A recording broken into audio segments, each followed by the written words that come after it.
এখন বাঁকা হয়ে শুয়ে থাকো বিয়াই। হ্যাঁ, গুড নাইট। ও, বিড়ালটা রেখে যাবো? না থাক, আজকে তোমার কাছেই থাকুক। আচ্ছা, ওকে, টাটা। ও আল্লাহ গো, আমার কোমরটা একদম ভেঙেই ফেলছে। ইচ্ছা করে করছো তুমি এটা, না? হ্যাঁ, প্রতিশোধ নিতে। এখন যদি আমার কোমরটা সত্যি সত্যি ভেঙে যায় তখন কি হবে? দাঁড়াও, আমি আপুকে ঘুম থেকে তুলে তোমার নামে বিচার দিতেছি। আরে বিচারদের কি আছে? আর ইচ্ছা করে আমি করতে যাবো কেন? আমি তো তোমার ধরলাম না, শুইলাম না, নিজেরটা নিজে পড়ে গেছে। সেই জায়গায় আমার কি দোষ? উপকার করতে এসে বিপদে পড়ে গেলাম ভাই। এই শহরের মানুষই ভালো না। তোমার দোষ না কার দোষ এটা আমি দেখতেছি। আপু, তারপর কেমন লাগলো আমাদের গ্রাম? ঢাকা শহরে তো চার দেয়ালের মাঝখানে এরকম মুক্ত বাতাসও পাওয়া যায় না, আর এত সুন্দর পরিবেশও দেখা যায় না। এত সুন্দর পরিবেশ, শান্ত পরিবেশ, সবই ভালো লাগতেছে। খালি সুন্দর পরিবেশে একটা বানরের লাফালাফি দৌড়াদৌড়ি কিছু মনে ভালো লাগছে না। আমি বইলা আসলাম যে একটা শর্তে ঘুরাই নিয়ে আসতে পারি, যদি আমার সাথে সাইডে এসে কোনো ঝামেলা না করে। ওই আইসা ওই কাজটাই করা শুরু করছে। আমি কি করছিলাম তোমার? আরে বেয়াই, মানে আমি তো একটু মস্করা করতেছিলাম, এত রাগ করতেছো কেন? আচ্ছা বলো, তুমি আমার বেয়াই না?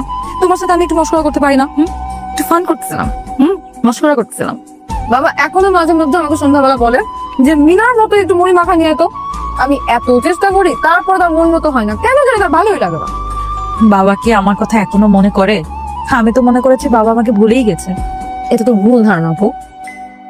তুই যেদিন বাসা ছেড়ে চলে আসলি, প্রত্যেকটা মানুষ তোকে নিয়ে অনেক আজে বাজে কথা বলছে, কিন্তু বাবার মুখ থেকে আমি একটা বাজে কথা শুনিনি। তার খালি একটাই অভিমান যে কেন তুই পরে দুলা ভাইকে নিয়ে বাসা আসলি না।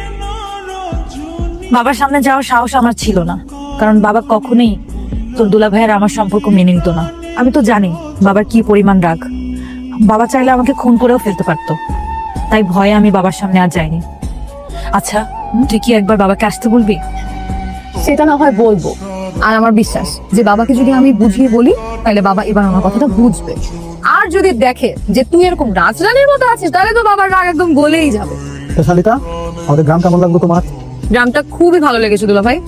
এই গ্রামে তো সবাই আপনাদেরকে এক নামে চিনে। আমি যেখানেই যাই সবাই অনেক আদর আপ্যায়ন করে, আর আপনাদের অনেক সুনাম করে।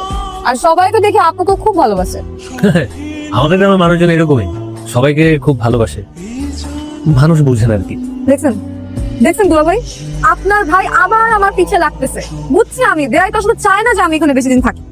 আরে না না না, ফাইন ভাবে বলেই নাই কথা।